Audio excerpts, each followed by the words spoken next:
Bonsoir à toutes et à tous, vous regardez Bienvenue en Ile-de-France sur le Figaro TV. Comme tous les jours, on ouvre cette émission avec une page de notre actualité. Notre dossier du jour est consacré aux Franciliens qui sont mal logés. Ils sont 1,3 million selon les chiffres de la Fondation Abbé Pierre. Une crise du logement qui découle directement de l'offre de logement insuffisante pour satisfaire une demande croissante, des enjeux financiers, fonciers, budgétaires et politiques qui compliquent la gestion du parc de logement en Ile-de-France. Pourquoi y a-t-il une telle tension sur ce parc ? Comment mettre un terme à la problématique du mal logement dans notre région? La réponse avec nos invités dans une minute. En culture, deux amis se retrouvent dans une exposition hommage. C'est Zadkine et Modigliani au musée Zadkine. Une plongée dans le Paris des Montparnasse et des années folles de ce Paris qu'on adore. De l'écho et de la conso. Enfin, face à la politique anti-voiture menée par Anne Hidalgo, on s'intéresse aux mobilités actives, aux mobilités douces. Et on le fait bien sûr avec UFC Que Choisir. C'est parti.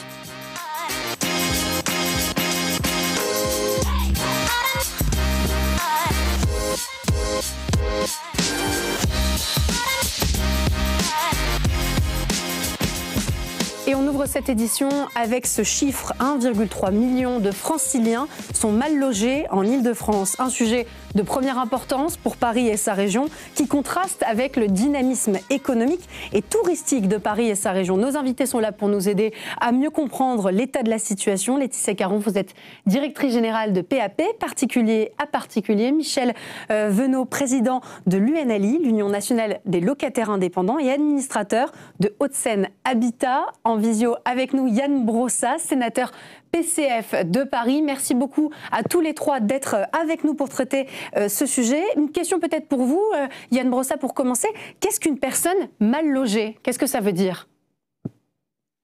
Une personne mal logée, ça peut recouvrir en réalité des réalités différentes. Ça peut être une personne qui n'est pas logée du tout, ça peut être une personne qui vit dans un logement qui est trop petit, dans un logement qui est particulièrement inconfortable, parfois même insalubre. Donc ce sont des réalités qui sont bien sûr différentes, mais en tout cas, cela traduit quelque chose que tout le monde peut constater aujourd'hui, c'est une grave crise du logement qui aujourd'hui concerne bien sûr des ménages très très modestes, mais aussi des classes moyennes, des jeunes, des familles qui ont de plus en plus de mal à trouver un logement qui correspond à leur configuration familiale.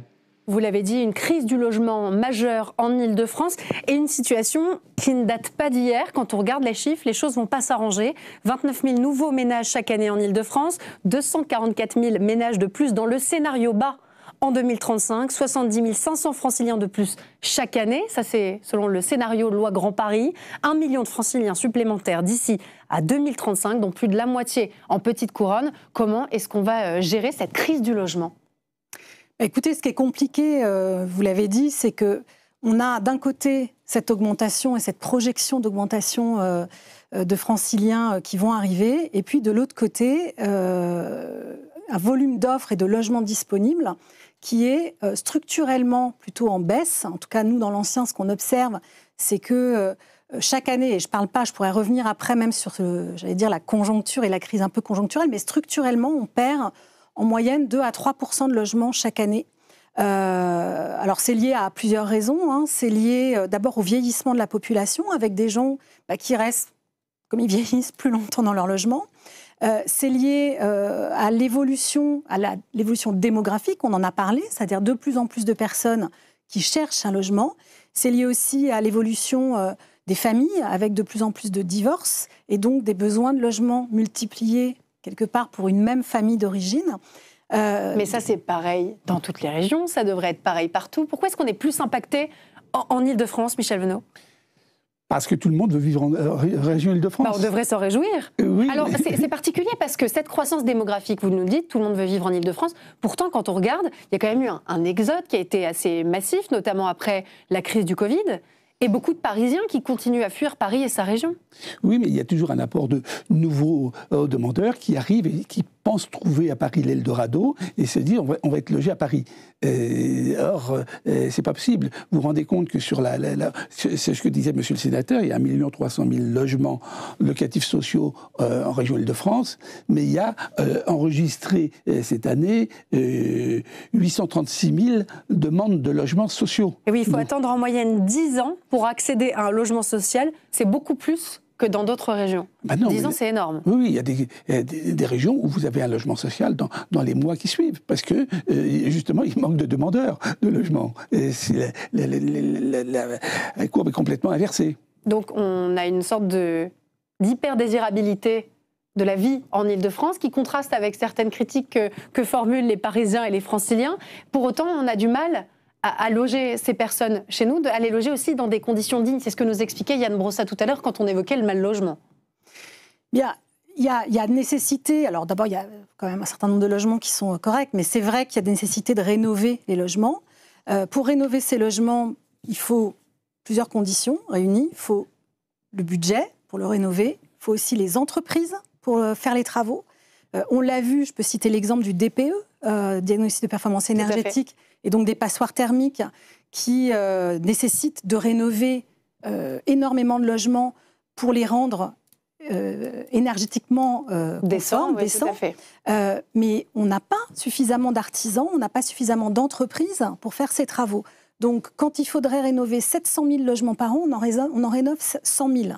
Ce qui veut dire que on est à la traîne. Tout ça prend un temps fou et en effet, ça vient accumuler des problématiques de logement pour les résidents. J'aimerais qu'on écoute Guillaume Kasbarian, l'ancien ministre délégué chargé du logement, qui s'est exprimé sur le sujet de l'accès aux logements sociaux. C'était le 3 mai 2024. On l'écoute.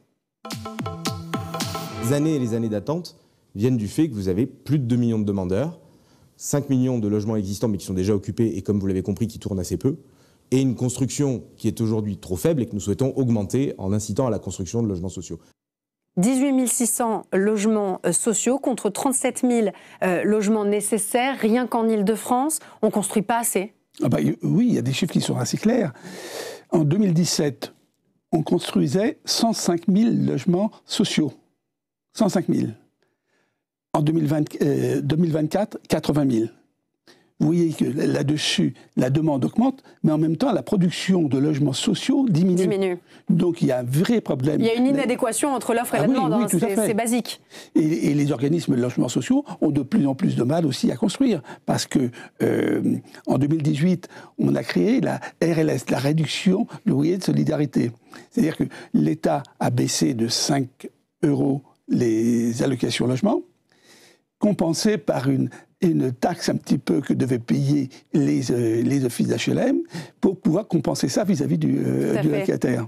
Donc ça veut dire que ça représente 1,5 milliard quand même qui a été retiré de la poche des organismes de logements sociaux. Alors, une bonne nouvelle, Madame Liénard, la nouvelle ministre chargée du logement, a annoncé qu'elle allait en redonner 200 millions. Est-ce que c'est assez ? On va poser la question à Yann Brossa. Pourquoi est-ce qu'on n'arrive pas à construire plus ? Est-ce que il y a une logique financière, hein, vous venez de nous l'expliquer de manière très claire. Est-ce que ce n'est que ça, Yann Brossa ? Est-ce que c'est uniquement l'argent qui manque sur la table pour ces projets de logements sociaux ? Je dirais qu'il y a deux choses. D'une part, il y a effectivement un problème budgétaire. Quand vous prenez 1,3 milliard dans les caisses des bailleurs sociaux chaque année, vous grevez leur possibilité de construire et de rénover aussi d'ailleurs leur parc existant, ce qui dégrade la qualité de vie des habitants du logement social. Donc premièrement, oui, le gouvernement précédent a une responsabilité là-dedans, et ça n'est pas un hasard si on n'a jamais construit aussi peu de logements sociaux. Puis un deuxième élément plus politique, c'est que vous avez un certain nombre de maires qui ne veulent pas faire du logement social. J'ai été pendant 9 ans adjoint à la maire de Paris en charge du logement. Je me suis régulièrement heurté à des maires d'arrondissement d'opposition qui clairement s'opposaient à la production de logements sociaux en arguant du fait que ça amènerait des catégories populaires dans un arrondissement qui ne s'y prêtait pas. C'est le premier élément que je voudrais dire et qui explique très largement la crise dans laquelle on est en matière de logement social. Le deuxième élément, c'est qu'il y a aussi la question du parc privé. Et la caractéristique de Paris en ce moment, c'est le développement effréné des résidences secondaires. C'est-à-dire qu'on a beaucoup de logements qui aujourd'hui ne servent pas à loger des habitants, en tout cas pas à les loger à l'année. Et ça, c'est une vraie tendance qui s'accroît et qui augmente la crise du logement. Est-ce qu'on pourrait vraiment mettre en place une politique pour contrer justement ces logements privés, ces résidences secondaires dont nous parlait Yann Brossa ? C'est possible ? Nous, ce qu'on entend sur le terrain sont beaucoup de propriétaires. Alors, la plupart d'entre eux n'ont pas une volonté, je dirais, militante de retirer leur logement du parc ou deux de transformer en résidence secondaire, voire en résidence touristique, pardon, on l'entend souvent. Bon. Il y en a, mais ce n'est pas forcément la majorité. Nous, ce qu'on entend beaucoup, ce sont des propriétaires qui sont désabusés, qui sont parfois usés de plusieurs choses. D'abord, d'une instabilité réglementaire qui fait qu'ils sont un peu perdus et parfois lassés un peu de tout ce qui s'impose à eux. Je vais prendre comme exemple, j'en ai parlé, la réglementation sur le diagnostic de performance énergétique sur les passoires thermiques, dont évidemment l'enjeu est louable et les objectifs sont tout à fait compréhensibles. Mais qui est très exigeant pour les propriétaires, qui est très exigeant et surtout qui, d'abord avec une échéance qui est courte pour un certain nombre d'entre eux, parce que là on parle quand même d'un certain nombre de logements qui vont être interdits de location normalement au 1er janvier 2025. On imagine que ça risque d'être décalé de quelques mois, mais en effet c'est ce qui est... On l'espère, moi je l'espère parce que aujourd'hui, on a, je dirais, des propriétaires qui, en attendant de savoir ce qu'ils vont faire, retirent le logement, soit parce qu'ils ne peuvent pas faire les travaux, il y en a certains qui ne peuvent pas financer, soit parce qu'ils ne savent pas ce qu'ils doivent faire, ou parce que ça contraint, ils sont contraints aussi par la copro, parce que la plupart des travaux, par exemple, pour sortir d'une passoire thermique, implique l'immeuble. Implique des travaux sur l'immeuble, il faut l'accord de la copropriété. On n'oublie pas la hausse aussi de la taxe foncière qui a étranglé exactement, c'est un autre élément que j'avais évoqué. Et donc, on observe aujourd'hui un certain nombre de propriétaires qui sont un peu en attente, qui l'ont retiré en sachant pas trop ce qu'ils vont en faire, qui le gardent parce que quand on a un appartement à Paris... Donc il y a une insécurité, il y a une instabilité du côté des propriétaires aussi sur la gestion de leur logement. Exactement. Et de savoir justement un peu à quelle sauce ils vont être mangés demain et donc comment ils doivent réagir. J'aimerais qu'on revienne sur la question de la problématique foncière, puisqu'il y a cette logique qui est tout à fait vraie, budgétaire, qui est une logique aussi politique. Vous nous l'avez très bien expliqué, Yann Brossa, avec des maires qui refusent la création de logements sociaux, alors que, je le répète, 14% des foyers franciliens sont en attente d'un logement, avec seulement une demande sur 10 satisfaite chaque année. Est-ce qu'on a quand même une problématique foncière réelle qui est plus importante que dans d'autres régions ? Oui, tout à fait. Il y a des... Indépendamment de nos bonnes volontés et du budget qu'on pourrait mettre sur la table. Quand vous vous trouvez dans la proche couronne de Paris, naturellement, les terrains disponibles pour pouvoir construire c'est ça, sont les très terrains limités. disponibles. Est-ce qu'il y en a ? Non, très peu, très peu. Ce sont des friches industrielles qui peuvent être récupérées. Et on reviendra sur les propositions de Jean-Philippe Dugoin-Clément. Oui, ou sinon, vous pouvez aller dans les Yvelines, dans le Seine-et-Marne, dans le Val d'Oise, où là, vous trouvez des terrains. Mais à ce moment-là, on va dire que ce sont des terres agricoles. Et pourquoi construire sur des terres agricoles où on va supprimer... Et là, c'est un cercle, avec vicieux. la loi quand même sur le zéro artificialisation qui vient se greffer là-dessus. Cette limite de l'artificialisation des sols, on s'inscrit dans un principe de zéro artificialisation nette. En fait, l'extension urbaine doit être compensée, si on résume. Exactement, avec du coup, comme vient de très bien le dire monsieur, une limite déjà aux réserves foncières. Il y a très peu de réserves foncières, plus on s'éloigne quand même, il y en a un certain nombre, mais ça n'absorbera pas tout. Dans Paris, si on revient dans Paris, à un moment donné, on ne peut pas pousser les murs, il y a très très peu de possibilités de construire. On revient un peu sur cette logique en plus, on a tendance à, pour la qualité de vie des habitants, à plutôt revenir un peu en arrière, à rétro-pédaler sur le sujet de l'extension dans Paris. Je pense qu'on touche la limite. à un sujet aussi, qui est une politique à plus long terme, une politique d'aménagement du territoire, avec quand même une activité économique qui est extrêmement concentrée en Île-de-France. Tout à fait. Et donc, vous évoquiez ce paradoxe d'un côté une demande qui augmente et des prévisions démographiques qui augmentent. Donc l'attractivité. Voilà. Et d'un autre côté, une vraie volonté de quitter Paris ou sa région pour aller s'installer ailleurs. Mais donc ça devrait s'équilibrer, oui, finalement. Mais en même temps, il n'y a pas forcément suffisamment de travail ailleurs, il n'y a pas suffisamment de centres économiques ailleurs. Et donc on est, a priori, sur un problématique d'aménagement du territoire. De long terme. De long terme, qui intègre aussi des problématiques de transport, etc. Enfin, on peut développer, il y a beaucoup d'éléments qui sont liés à ça, mais c'est un vrai sujet. Yann Brossa, pour vous, cette problématique du foncier, elle est réelle ou c'est une forme d'excuse ? Non, c'est une problématique qui est réelle. Et par ailleurs, ça a été dit très justement, personne ne fera croire qu'on construira des centaines de milliers de logements supplémentaires à Paris. Et donc pour moi, l'enjeu, dans une ville comme Paris, je ne dis pas ailleurs, mais dans une ville comme Paris, qui est la ville la plus dense d'Europe, la question, c'est plus celle de la transformation des bâtiments existants. Comment, par exemple, on transforme des immeubles de bureaux en logements, comment on transforme des garages aériens en logements. Il y a d'ailleurs une dizaine de chantiers en ce moment même à Paris, je parle de Paris Intramuros, de transformation d'immeubles de garages en logements. Et nous allons d'ailleurs voter demain un nouveau plan local d'urbanisme qui vise à booster la transformation d'immeubles commerciaux en logements. Je pense que l'avenir est là et c'est ce qui nous permettra de créer des logements supplémentaires sans imperméabiliser davantage de sol, puisque ce sont déjà des bâtiments construits mais dont l'usage va être transformé. Et on a vu avec les fortes pluies, Yann Brossa, que cette imperméabilisation des sols et que cette artificialisation des sols poussée à son extrême n'était pas bonne pour les villes. On a l'exemple espagnol en plus en tête qui nous revient. Ce que vous dites est intéressant puisque tous les hivers, on se pose les mêmes questions. On se dit, bon, il y a des bâtiments qui sont laissés vacants, on aimerait quand même pouvoir les utiliser. On reviendra sur le chiffre du nombre d'enfants qui dorment encore dans la rue à Paris et en Ile-de-France. C'est indécent. Et tous les ans, on arrive face à cette même problématique et on se dit les mêmes choses. On va réquisitionner des bureaux, on va réquisitionner des espaces libres.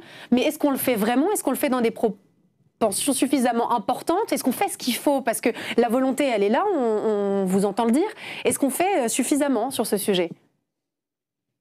Ah non, je pense qu'on ne fait pas suffisamment. Et d'ailleurs, le projet de budget dont l'examen démarrera au Sénat la semaine prochaine prévoit de réduire le nombre de places d'hébergement d'urgence par rapport à ce dont on a besoin. Et il se trouve que demain, c'est la journée internationale des enfants et je déposerai une proposition de résolution au Sénat qui vise à créer des places d'hébergement supplémentaires pour faire en sorte qu'on n'ait plus d'enfants qui dorment à la rue. C'est d'ailleurs une proposition de résolution qui est signée par des sénateurs de tous bords, de droite, de gauche, de tous les groupes politiques représentés au Sénat.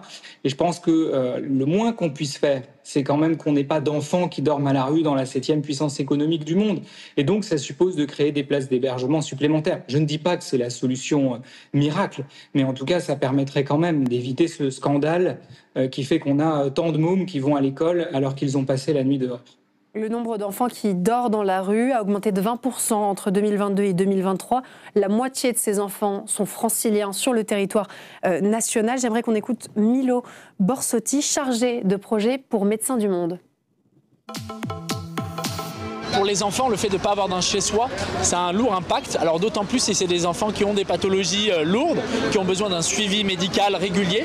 Le fait d'être à la rue, d'être constamment dans une incertitude, de savoir à l'endroit où est-ce qu'on peut pouvoir dormir ce soir, fait que les questions de suivi médical, de rendez-vous, etc. sont forcément dans un plan qui est secondaire parce qu'on s'occupe avant tout de sa survie, de savoir où est-ce qu'on va dormir ce soir. Se préoccuper de sa survie et de savoir où on va dormir ce soir. C'est triste quand même dans une région aussi dynamique que celle qu'est l'Île-de-France, dans une ville comme Paris, qu'on ait encore des situations comme ça. Je crois qu'on peut tous que déplorer cette situation, évidemment, qui est extrêmement douloureuse et qui n'est pas acceptable. Enfin, je crois que personne ne peut contester ça. Et c'est très dur aussi pour les étudiants, puisque le marché de la location, il est très impacté également. C'est un sujet que vous connaissez par cœur, Michel Venot. Entre 2002 et 2020, les loyers du parc privé ont augmenté de 56%.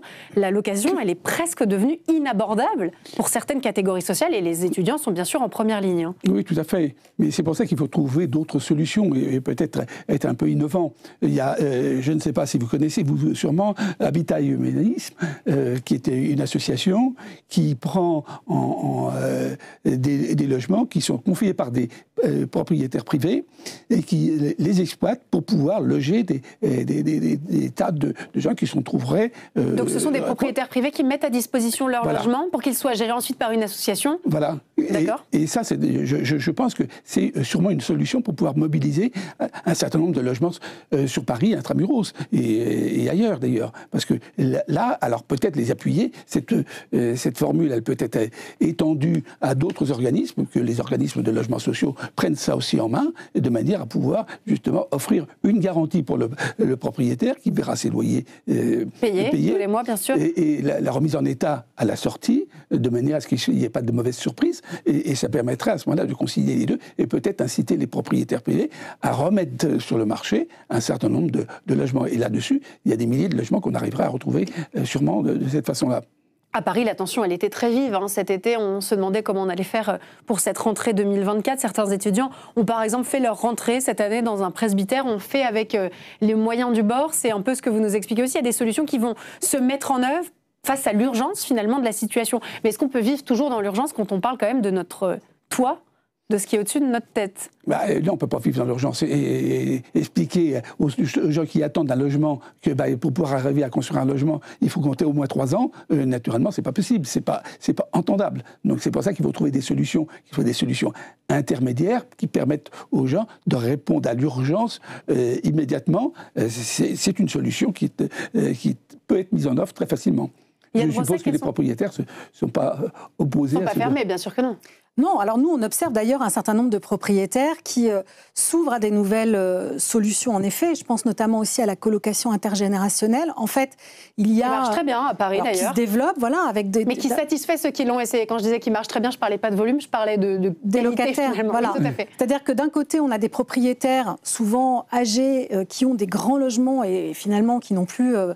besoin d'avoir 3 ou 4 chambres et qui vont mettre en location plusieurs chambres de leur logement à des étudiants. Alors en plus, il y a souvent une idée reçue que les jeunes sont des fêtards, ce qui n'est pas toujours le cas. Il y a beaucoup d'étudiants extrêmement sérieux, assidus, qui sont très calmes, très engagés dans leurs études. Et donc ça permet d'un côté à des personnes d'avoir un peu de vie dans leur appartement et puis à des étudiants de se loger dans des conditions... satisfaisante, confortable, et finalement ces deux besoins se rencontrent. Yann Brossat, quelles sont les propositions que vous formulez justement sur cette question de la location à Paris, où on sait que la tension est très vive, notamment pour les étudiants qui sont en difficulté? D'abord, il y a quand même des choses qui sont faites par la municipalité, le développement de résidences dédiées aux étudiants. On a environ 600 logements étudiants qui sont construits chaque année à Paris. On a aussi le développement de ce qu'on appelle les foyers de jeunes travailleurs ou les résidences jeunes actifs qui s'adressent plus spécifiquement aux jeunes qui travaillent. Il y a aussi la mise en place de l'encadrement des loyers, puisque aujourd'hui, ceux qui bien souvent ont des loyers abusifs, des loyers trop élevés, ce sont des jeunes qui vivent dans des studios, qui payent parfois des loyers exorbitants, et l'encadrement des loyers permet quand même de limiter la hausse des loyers qu'on a observée ces dernières années. Après, je le redis, la réduction de l'offre locative à Paris, dont souffrent notamment les étudiants, les jeunes de manière générale, elle est liée au développement des résidences secondaires. On a 7000 résidences secondaires supplémentaires à Paris chaque année. Et donc quand vous avez par exemple quelqu'un qui vend son logement, qui servait de résidence principale, ça sert ensuite de résidence secondaire parce que le nouveau propriétaire a décidé d'en faire cet usage. Moi je pense qu'on a besoin d'une fiscalité plus dissuasive sur les résidences secondaires pour dissuader les propriétaires de faire cet usage-là de leur logement. On n'a pas besoin de continuer à être envahi par les résidences secondaires à Paris. On veut plutôt avoir des logements qui accueillent des étudiants, des gens qui travaillent, des gens qui font vivre cette ville, des retraités aussi. Mais il y a en tout cas trop de résidences secondaires et ça n'est pas bon pour la ville et ça n'est pas bon non plus pour la vie de quartier. J'aimerais qu'on écoute les propositions qui sont faites par Jean-Philippe Dugoin-Clément. Il s'est exprimé à ce sujet sur France Bleu Île-de-France. C'était le 25 avril 2024. Je rappelle qu'il est vice-président pour l'Île-de-France en charge du logement. Donc on a besoin de produire plus. Si on produit plus de logements en étendant moins, ça veut dire effectivement mécaniquement qu'on accepte de construire un peu plus haut. L'alternative à la hauteur, c'est la réutilisation d'espace. Et la réutilisation d'espace, il y a 3 types de terrains qui peuvent être utilisés.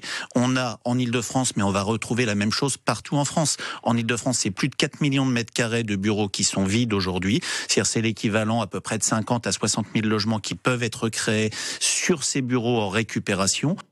Et on revient à ce sujet des espaces qui sont non occupés. Jean-Philippe Dugoin-Clément plaide pour un PLU à l'échelle régionale, notamment autour du SDRIF. 70 000 logements créés sur des friches. Il y en a 4 600 hectares en Île-de-France. Est-ce que c'est une bonne piste? Je pense par exemple aux friches PSA à Aulnay-sous-Bois.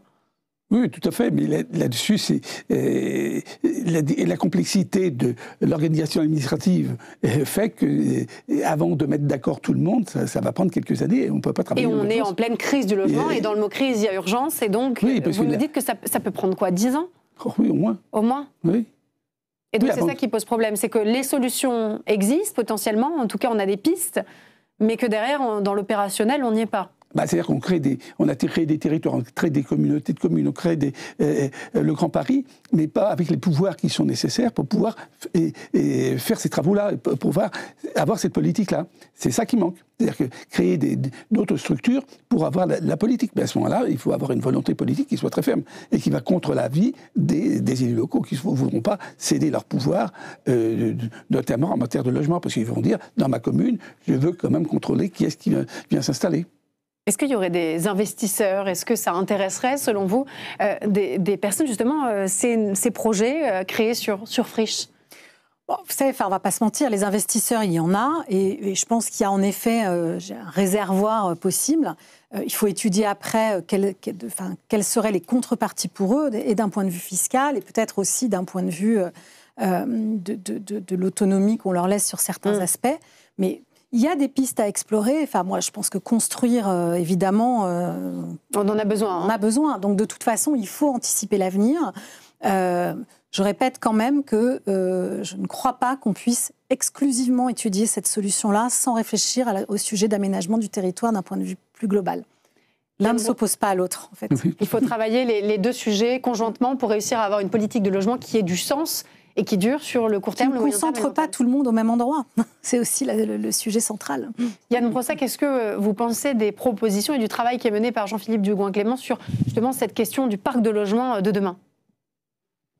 Mais il y a des choses avec lesquelles je peux être totalement d'accord. Moi, je pense que sur une question comme celle-là, on pourrait dire d'ailleurs la même chose sur les transports, mais sur la question du logement, on aurait besoin que des gens de bords différents regardent la réalité en face et prennent leurs responsabilités. On ne peut pas continuer à avoir autant de gens qui ont des difficultés de logement. Et d'ailleurs, ça pose y compris des problèmes d'attractivité, parce que vous avez beaucoup d'employeurs qui aujourd'hui ne trouvent pas de salariés parce que ces salariés n'arrivent pas à se loger à proximité de leur lieu de travail. Et donc on aurait besoin effectivement d'une mobilisation générale pour faire en sorte que tout simplement ceux qui font vivre nos villes, ceux qui produisent les richesses, aient la possibilité d'y vivre. Et donc ça, je pense qu'effectivement, ça suppose que tout le monde s'y mette et tout ce qui ira dans ce sens-là me paraît positif. Et vous pensez, j'imagine, certainement au personnel qui travaille pour la petite enfance. On sait que c'est extrêmement difficile à Paris, en Ile-de-France, de trouver du monde sur des métiers qui sont en tension et vous l'avez rappelé, où il est difficile de se loger. Un dernier mot peut-être sur l'attractivité justement de Paris et de sa région. Est-ce que les prix de l'immobilier se sont malgré tout stabilisés? Alors nous, ce qu'on observe, c'est l'encadrement des loyers, Yann Brossa en parlait, a évidemment un impact. De plus en plus de propriétaires rentrent dans le cadre et le respectent. Ça permet à des locataires quand même d'accéder à des logements, à des tarifs, à des loyers plus supportables. Pour autant, je dirais que ça ne règle pas... à la fin, le volume d'offres n'est pas absorbé. Même si 100% des offres étaient dans le respect de l'encadrement des loyers, on aurait quand même beaucoup de monde à la porte qui resterait sur le carreau. Exactement, on ne règle pas le problème de fond de tout le monde. Le mot de la fin pour vous, Michel Venot. Oui, je veux dire que les loyers, ils sont fixés en fonction d'un indice, l'IRL. Et cet indice, pour les logements sociaux, par exemple, augmente de 3,26% pour l'année prochaine, pour l'année 2025, alors que l'inflation 2024 est estimée à 1,9%. Vous voyez bien que là, pour les locataires... Il y a un décalage qui se crée entre le niveau de l'inflation et la hausse du prix des loyers. Et donc derrière, on est de nouveau dans une problématique d'inflation des prix de nos logements et de difficultés pour les personnes qui sont dans des situations de précarité à se loger. Merci beaucoup à tous les deux en plateau. Merci beaucoup Yann Brossa d'avoir été avec nous en visio. Et on passe à la culture, c'est parti. Merci.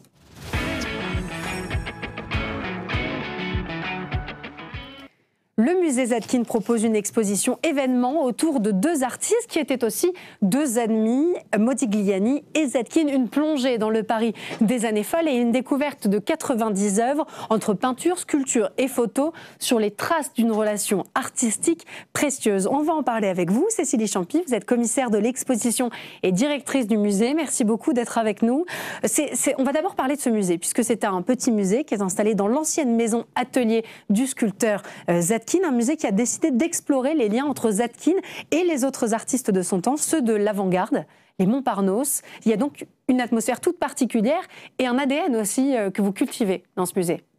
Bonjour, oui, merci. Effectivement, comme vous le dites très bien, c'est un musée qui a une atmosphère particulière et qui a été, avant d'être un musée, longtemps une maison et un atelier, puisque c'est là qu'a vécu le sculpteur Ossip Zadkine, qui a donné son nom au musée, et qui est arrivé, il était né dans l'Empire russe, et il est arrivé en 1910 à Paris, il s'est installé rue d'Assas, donc dans ce qui est aujourd'hui le musée Zadkine, en 1928, et il y est resté toute sa vie. Il adorait cet endroit, qui est un lieu plein de calme.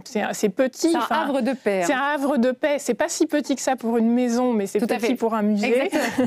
Mais ça a l'avantage d'être au cœur de ce qui était le Montparnasse des années folles. Oui, parce que le contexte historique et géographique est aussi très intéressant. On est dans ce Montparnasse des années 1910-1920 et ça colore finalement, bien sûr, l'œuvre de Zadkine, on y reviendra, mais aussi l'atmosphère et ce que vous proposez derrière en exposition et dans les collections de ce musée. Oui, l'idée à travers nos expositions, c'est de montrer combien Zadkine était influencé aussi, et puis influençait. Les influences, c'est toujours dans les deux sens. Les autres artistes des de relations son temps, très riches finalement. Voilà, c'est vraiment des relations riches, des relations d'amitié avec certains artistes. Et cette année, effectivement, on a décidé de parler de Modigliani. Alors, vous pouvez imaginer que c'était une grande joie pour toute l'équipe du musée, mais aussi un défi, parce que c'est vrai que Modigliani, c'est l'artiste mythique par excellence. Les prêts sont difficiles à avoir, il faut s'y prendre longtemps à l'avance, mais c'était beaucoup de travail pour parvenir à recréer cette relation, puisque cette exposition, elle s'intéresse à l'amitié entre ces deux hommes, ou plutôt une amitié interrompue, non pas par une brouille, mais par la mort de Modigliani, qui succombe à une tuberculose à 35 ans. C'est d'ailleurs pour ça qu'on lui donnait ce surnom de peintre maudit. Ils se rencontrent en 1913 au Jardin du Luxembourg, deux immigrés avec un point commun, la sculpture. Mais on va dire que le succès prend un peu de temps à se faire à arriver finalement. C'est difficile pour les deux. À ce moment-là, on est dans cette période des vaches maigres. Oui, quand ils se rencontrent en 1913, ils sont très jeunes. Modigliani est un petit peu plus âgé, il a 29 ans, et Zadkine 25. Donc vous voyez, c'est vraiment de tout jeunes hommes qui sont encore inconnus, aussi bien l'un que l'autre. Alors Modigliani est peut-être un peu plus connu justement des Montparnasse parce qu'il a cette vie tout à fait exubérante, mondaine, oui, tout à fait. Mondaine en tous les cas, pleine d'excès, l'alcool, la drogue. Enfin, c'est une réalité aussi qui a créé sa légende.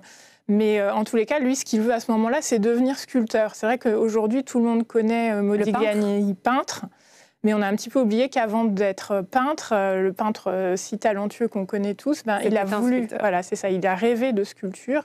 Et c'est évidemment par ce biais, je pense qu'il s'est lié avec Zadkine, qui lui, dès le départ, voulait être sculpteur. Et y est resté. Et y est resté toute sa vie, ouais. Zadkine, lui, réalise des sculptures qu'il qualifie lui-même de primitives, archaïques. Qu'est-ce qu'on entend par là? Parce que c'est pas du tout, il n'y a pas de connotation péjorative dans le choix de cette terminologie. C'est plutôt ses inspirations qui nous laissent à penser ça. À l'époque, c'est toute la revendication de l'avant-garde, c'est de sortir des références académiques qui étaient enseignées dans les académies à l'époque, c'est-à-dire la Renaissance, la Grèce antique. Même s'il y a toujours une admiration pour ces modèles, les artistes comme Modigliani et Zadkine vont chercher leurs modèles ailleurs. C'est plutôt des inspirations de l'art asiatique, de l'art africain, l'art océanien aussi qui est très représenté. Oui. L'arc khmer, Modigliani avait une fascination pour le temple d'Angkor. Alors, il n'y est jamais allé, mais il connaissait la sculpture par des moulages qui étaient montrés à l'époque à Paris. Donc, il y avait toute cette fascination pour l'ailleurs, au-delà de l'Europe, en tous les cas. Modigliani, lui, réalise des figures humaines plutôt idéalisées et des formes qui sont très frontales. Est-ce qu'on voit tout de suite la connexion sculpturale de ces deux hommes qui vont devenir amis ? Oui, ce qu'on voit, et nous on a beaucoup réfléchi justement au dialogue entre les sculptures, évidemment les sculptures de Modigliani et de Zadkine. Et c'est tout le propos de cette exposition. Bien sûr, mais il n'y en a pas beaucoup des sculptures de Modigliani. Dans l'exposition, on en montre une, il y en a 3 dans les musées en France, donc vous imaginez, il en a fait une trentaine au cours de sa courte carrière. Donc on a voulu montrer aussi, bien sûr, des peintures, des dessins, parce que Modigliani dessinait énormément, c'est un dessinateur génial, Et il préparait ses sculptures en faisant des centaines de dessins. Des croquis qui nous laissent entrevoir aussi ce qu'auraient pu être ou ce qu'ont été ces sculptures. Modigliani commence à connaître le succès, vous l'avez dit tout à l'heure, non pas grâce à la sculpture, mais grâce à la peinture. C'est ce qui l'aide à décoller. Et pour Zadkine, qui est un vrai puriste, c'est une sorte de trahison. Ça ne vaut pas de brouille. Ce n'est pas à cause de ça, encore une fois, que cette amitié a été interrompue, mais ce n'est pas simple à vivre. Oui, alors l'amitié interrompue, effectivement, c'est sans doute d'abord la guerre qui les a séparés, puisque la guerre en 1914 fait que Zadkine va s'engager, alors que Modigliani, qui a une santé fragile, sous son allure de séducteur, c'est quelqu'un d'assez fragile, et donc il va être réformé tout de suite, il ne va pas pouvoir s'engager. Après, ça ne va pas les empêcher de se revoir à la fin de la guerre, mais c'est sûr que Zadkine prend ses distances. En tous les cas, c'est ce qu'on comprend quand on lit ses souvenirs, parce qu'il vit un petit peu mal le fait que Modigliani commence à être célèbre vraiment à la fin de sa vie. Et surtout, il est encouragé par des marchands. Donc, il y a une espèce de spéculation qui commence à se mettre en place. Et ça déplaît vraiment à Zadkine, qui, lui, bénéficie pas de ce soutien, parce que la sculpture, ça intéresse moins les marchands d'art, de toute façon. Ce qui est intéressant, c'est qu'on se rend compte que cette amitié, qui a été quand même relativement brève, elle est extrêmement puissante et surtout, elle est très féconde, comme le montrent les 90 œuvres que vous présentez dans cette exposition, dont certaines, je le précise, sont parfaitement inédites, car issues de collections privées, d'où le travail dont vous nous parliez au début de cette interview, qui n'avait encore jamais été exposé. Preuve supplémentaire de cet attachement, je pense, très sincère et de cette amitié, c'est Zadkine qui a toujours conservé le portrait que Modigliani avait fait de lui, même quand la côte du peintre a explosé. On sait qu'à ce moment-là, il y a beaucoup d'artistes qui en ont profité pour revendre les œuvres de Modigliani. C'est Zadkine s'y est refusé. Non, il ne l'a jamais fait. Il a toujours gardé un petit portrait, mais tout à fait émouvant, bien sûr. C'est émouvant parce qu'on voit le jeune Zadkine. Comme je vous l'ai dit, il avait 25 ans quand il a rencontré Modigliani. Il avait encore ses cheveux très longs d'artiste bohème qu'il coupera par la suite. Il n'aura plus du tout cette allure un peu déjantée qu'on lui voit sur ce portrait. Et c'est vrai qu'il y était très attaché, il ne l'a jamais vendu, il l'a toujours gardé, ce qui fait qu'aujourd'hui, c'est un de nos chefs-d'œuvre au musée Zadkine. Et c'est ça, évidemment, c'est cette œuvre qui nous a donné l'idée de faire cette exposition. De construire cette exposition. Oui. Tout part de ce portrait. On a voulu en savoir plus, parce que c'est le seul témoignage qu'on a côté Modigliani, en fait, puisque Zadkine va écrire quand même sur l'amitié. Oui, il a d'ailleurs conservé des lettres, des notes, une photo aussi de son ami. Il avait beaucoup de documents liés à Modigliani.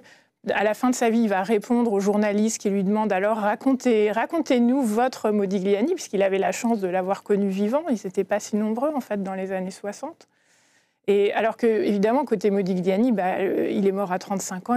On n'a pas pu faire la même chose. On n'a que ce dessin. Donc voilà, on a voulu aller au-delà et c'est ce qui a donné naissance à cette exposition. J'aimerais qu'on parle de La femme au ruban de velours, qui est un exemple magnifique aussi de chefs-d'œuvre que vous présentez dans l'exposition. Qu'est-ce que ça vous évoque ? Oui, alors c'est un de nos très beaux prêts. C'est un tableau qui appartient au musée de l'Orangerie et qui avant a appartenu au marchand Paul Guillaume, qui a fait partie de ces marchands qui ont encouragé Modigliani et qui ont lancé sa carrière. Et c'est vrai que c'est une très belle œuvre parce que c'est une peinture, mais elle garde le souvenir justement de la sculpture. Et il y a un volume qui rappelle... Il y a un visage masque, voilà, qui rappelle l'admiration de Modigliani pour la sculpture africaine. Et puis, on a vraiment voulu la mettre en dialogue avec une tête sculptée par Zadkine, qui présente exactement la même forme de visage et puis les mêmes yeux. Vous voyez ces yeux, ces orbites qui sont vides, la pupille n'est pas représentée, on a l'impression qu'ils sont incrustés. Et ça, c'est quelque chose qui est commun, c'est assez frappant quand on regarde les œuvres. C'est quelque chose que Zadkine fera encore longtemps, jusqu'à la fin des années 20, un peu comme en souvenir de son amitié pour Modigliani. Et ce dialogue, on peut l'apercevoir tout au long de l'exposition. C'est ce que vous cherchez à nous raconter, finalement, en mettant en réponse des œuvres de Zadkine et de Modigliani, deux amis qui se sont mutuellement inspirés. Vous nous montrez justement aussi dans cette exposition les sources d'inspiration communes. On se rend compte que les œuvres de l'un ont inspiré l'autre et inversement, mais qu'ils avaient aussi des similitudes particulièrement fortes sur leur manière d'appréhender l'art et de voir la vie, de voir les choses. Oui, il y a une volonté de renouveler l'art, de renouveler la sculpture, et il y a un retour aux sources, en fait. Ils veulent tous les deux s'éloigner de l'art académique qu'ils jugent conventionnel et redonner un nouveau souffle à la sculpture de leur temps. Et il y a une volonté aussi de renouer avec le caractère sacré de la sculpture, qu'on a un petit peu perdu, évidemment. Même chez Modigliani qui s'en éloigne. Même chez Modigliani, et ce qu'on a voulu montrer justement à la fin de l'exposition, c'est le temple dont il rêvait. Alors, il n'a jamais eu le temps de le mener à bien. Un temple de l'amour et de l'humanité. Voilà, parce qu'ils avaient une passion commune qui était l'architecture. C'est ça. Et il y a ce projet donc tout à fait grandiose de temple, alors qui n'est pas un temple religieux, mais qui serait un temple en hommage à l'humanité, à l'amour, qui fait la joie évidemment de la vie. Et donc c'est ce qui a donné lieu à de magnifiques dessins, puisque Modigliani n'a pas eu le temps de sculpter beaucoup de cariatides. Il imaginait des colonnes de tendresse qui auraient été formées par des cariatides qu'on retrouve, vous l'avez dit, sous forme de croquis, de dessins.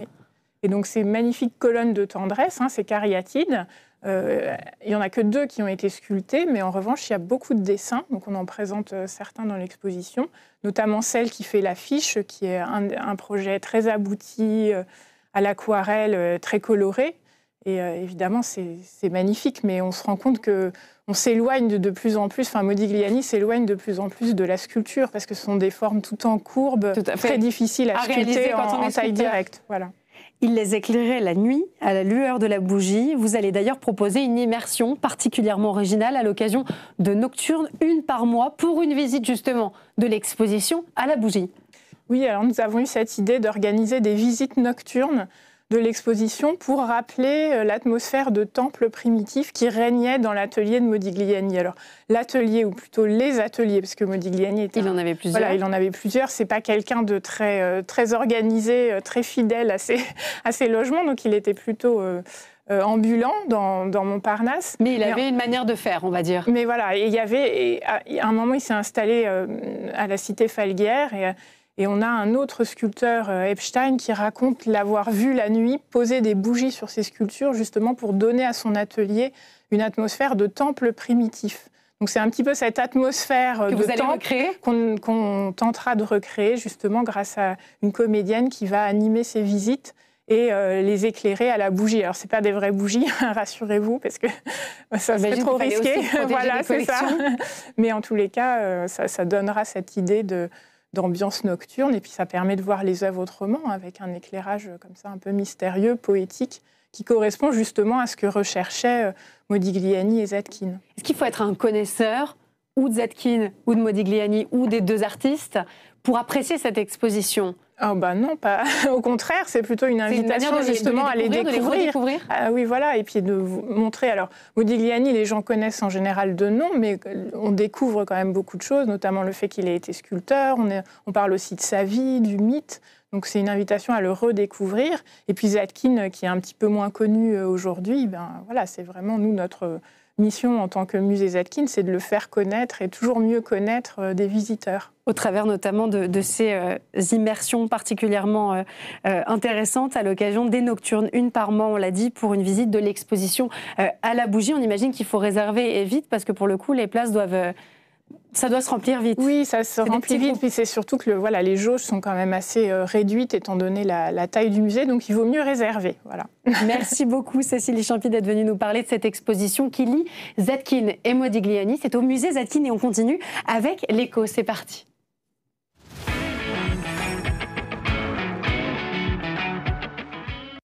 ZTL, ZFE, chasse aux SUV, tarif du stationnement dans Paris. La politique anti-voiture d'Anne Hidalgo oblige Parisiens et Franciliens à se tourner vers des mobilités plus douces. Connaissez-vous les modes actifs, plus économiques et sont aussi bons pour la santé et pour l'environnement? On va en parler avec Lucille Buisson. Vous êtes chargée de mission mobilité et environnement à UFC Que Choisir. Merci beaucoup d'être avec nous. La voiture, ça reste un mode de développement et de déplacement privilégié. C'est ce que vous avez découvert et mis en lumière dans votre étude. Certains ont le choix, d'autres non. Est-ce qu'on a une idée du nombre de déplacements qui se fait avec la voiture, finalement, en moyenne, en Ile-de-France, par exemple? Alors, pour la France entière, en tous les cas, c'est 80% des déplacements qui se font en voiture. Pour l'Île-de-France, c'est plutôt 60%. C'est inférieur étant donné la disponibilité des transports en commun et les habitudes de déplacement des Transiliens. Mais ça reste majoritaire. Mais ça reste majoritaire. Et c'est un mode de déplacement qui coûte très cher. C'est ce que vous révélez dans votre étude. Oui, c'est quelque chose qui commence à être connu. Le transport est une dépense importante pour les ménages. C'est environ 15% de leurs revenus disponibles. Et 80% de ces 15% sont liés à la voiture. Donc c'est environ 3 000 € par an et par véhicule pour le ménage qui utilise donc régulièrement une voiture. C'est vrai que quand on annualise ce chiffre, la dépense, elle paraît colossale. C'est un vrai budget dans le budget des ménages et on sait qu'il est serré dans des périodes... Bon, là, on connaît une légère désinflation, mais on est quand même dans des niveaux de prix qui sont très élevés. Oui, en effet, les coûts d'utilisation de la voiture, comme les biens en général, ont connu une augmentation qui se poursuit.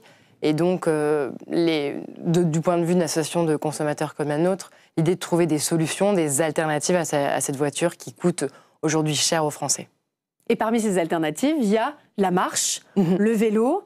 Est-ce que c'est possible pour tout le monde? Parce que évidemment, on a cet imaginaire, on se dit que on préférait pour économiser de l'argent pour l'environnement et parce que parfois c'est aussi plus agréable de se déplacer autrement. Est-ce que c'est possible pour tout le monde ou est-ce que parfois ça oblige à une sorte de multimodalité? En fait, notre envie de travailler sur ce sujet, il était motivé donc par l'importance de l'automobile dans le budget des ménages, vous l'avez rappelé, mais aussi par un constat qui est celui que 40% des déplacements de moins de 5 km sont réalisés en voiture aujourd'hui. Ce qui n'a pas de sens. Voilà. Et 60% des déplacements de moins de 10 km le sont aussi également en voiture. Et donc on s'est dit, qu'est-ce qui empêche aujourd'hui les Français d'utiliser le vélo et la marche à pied, qu'ils utilisent déjà de plus en plus par ailleurs. Les dernières grandes enquêtes mobilité le montrent. Mais quels sont les freins aujourd'hui majoritaires?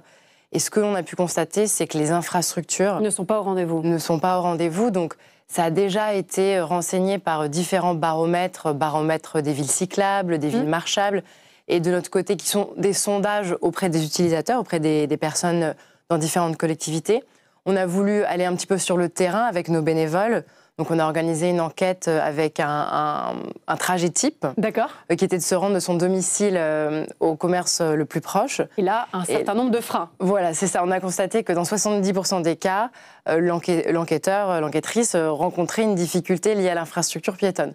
Donc on voit que les infrastructures ne sont pas au rendez-vous. C'est quoi ces difficultés dans le cadre de la marche déjà? Dans le cadre de la marche, ça peut être des véhicules stationnés sur les trottoirs, des trottoirs mal entretenus, des trottoirs absents aussi, ça on le retrouve beaucoup en zone périurbaine et rurale. Aussi des croisements dangereux, des passages piétons qui ne sont pas présents aux bons endroits. Et donc voilà, c'est un frein. Ça ne facilite pas la pratique de la marche. Exactement, parce que ce que l'on voit, c'est que la sécurité dans la pratique de la marche et du vélo, la sécurité est un frein majeur. Et à ce titre-là, les infrastructures doivent évoluer pour aussi, en fait, notre idée, c'est de dire, laissons aussi vraiment aux consommateurs le choix de leur mode de transport. Et pour cela, il faut que l'infrastructure permette... qu'on ait le choix, que toutes les infrastructures soient au rendez-vous. Exactement. Dans le code de la rue, Anne Hidalgo a justement essayé de protéger les piétons, de mettre les piétons au centre. On le voit à Paris, c'est encore compliqué de se déplacer. Vous l'avez dit, il y a beaucoup de zones qui sont des zones accidentogènes. En vélo, c'est pareil. Quand on utilise le vélo quotidiennement, on se rend compte que c'est pareil. Finalement, il y a des difficultés. Indépendamment même du réseau cyclable, on reviendra sur son développement, les zones de danger sont là. Oui, les zones de danger sont là. Il y a certains problèmes de conception même des carrefours autour du passage piéton. Il y aurait 250 carrefours et intersections qui poseraient problème rien qu'à Paris. C'est énorme. Je connais ce chiffre, mais en effet, il n'est pas étonnant. C'est ce que l'on voit. Et voilà, ces problèmes de conception perdurent.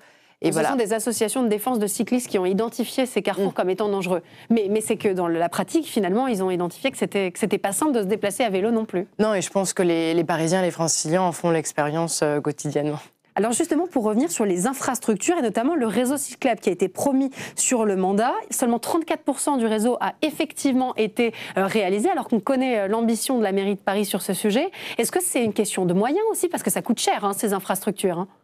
Oui, à ce titre, on sait que le plan vélo qui avait été lancé en mai 2023 par Madame Borne, à l'époque Première ministre, et donc qui prévoyait donc un budget d'environ 250 millions d'euros par an, qui en fait consiste essentiellement en un appel à projet pour les collectivités pour développer des infrastructures cyclables et piétonnes dans une moindre mesure, sécurisées.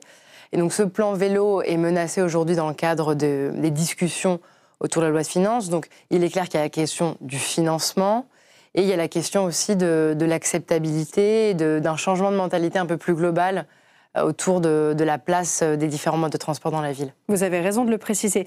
La marche et le vélo, il représente des économies financières importantes. Vous nous avez parlé du coût de l'utilisation de la voiture, du coût annuel. C'est aussi une très bonne manière de se faire du bien et de penser à sa santé. Tout à fait. Alors, notamment lutter contre la sédentarité. Exactement. Donc nous, on a fait des estimations des économies atteignables grâce à une plus grande utilisation de la marche à pied et du vélo. Et c'est des économies qui sont quand même importantes.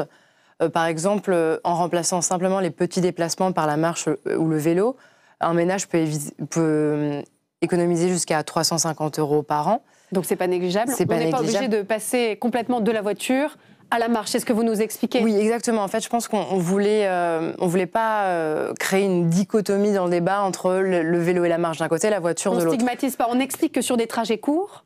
C'est intéressant économiquement d'utiliser la marche et le vélo, et on n'oppose pas les deux. L'idée, c'est que pour chaque distance de déplacement, entre guillemets, il y a un mode qui convient bien, qui est plus adapté. Exactement. Et c'est vrai que la sédentarité, on sait aujourd'hui, enfin, de plus en plus d'études le montrent, ça devient un facteur de mortalité très important à l'échelle mondiale, le deuxième après le tabagisme. Donc, on voit bien qu'il y a cet enjeu de bouger plus.